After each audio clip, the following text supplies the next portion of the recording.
म्हणजे तुम्हाला जमीन द्यायची नाही? आईला ऐकून पैसा नाही कमवायचा आम्हाला. तुमच्याकडनं खूप मोठी शिकवण मिळाली आहे मला. आपण एक्झॅक्टली कसे आहोत समोरच्या माणसाला कळताच कामा नये.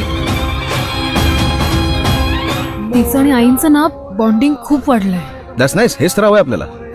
त्यांनी जमीन ऐकली नाही म्हणून आज तुम्ही स्वतःच्या पायावर उभा आहात.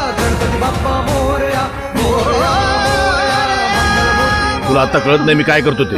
तू बाप झाल्यावर कळेल मी काय करतो ते. बाप आहे साराचा, कळलं ना? नो, बाप मुलांबरोबर हसतो, बागडतो, खेळतो, मजा करतो, त्यांना चुकू देतो, मग सुधारतो. पण तू तर साराला परफेक्टच बनवलंस. डॅडा, आता मला तुझी गरज नाहीये. देव,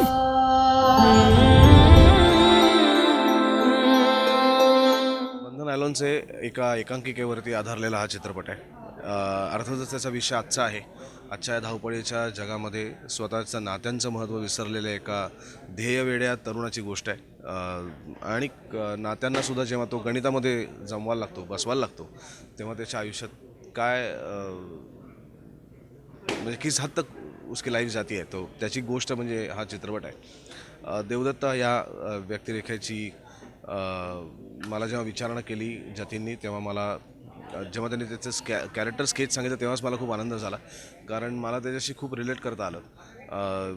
या सगळ्या आजच्या काळामध्ये फक्त एका स्वप्नासाठी धावतो माणूस आणि धावताना स्वतःच्या नात्यांकडे लक्ष देत नाही. मला असं वाटतं, मला कुठेतरी त्याची दया आली, कुठेतरी त्याचा राग आला, कुठेतरी त्याची कीव वाटली.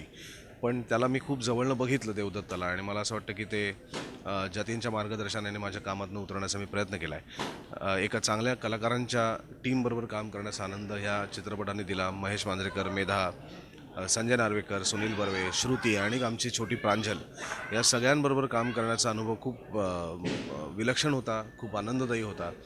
आणि मला असं वाटतं की ज्या पद्धतीने तुम्ही मराठी चित्रपटांकडे आस लावून बघताय, तर त्याच परंपरेला पुढे नेणारा असा हा चित्रपट ठरेल अशी आशा वाटते.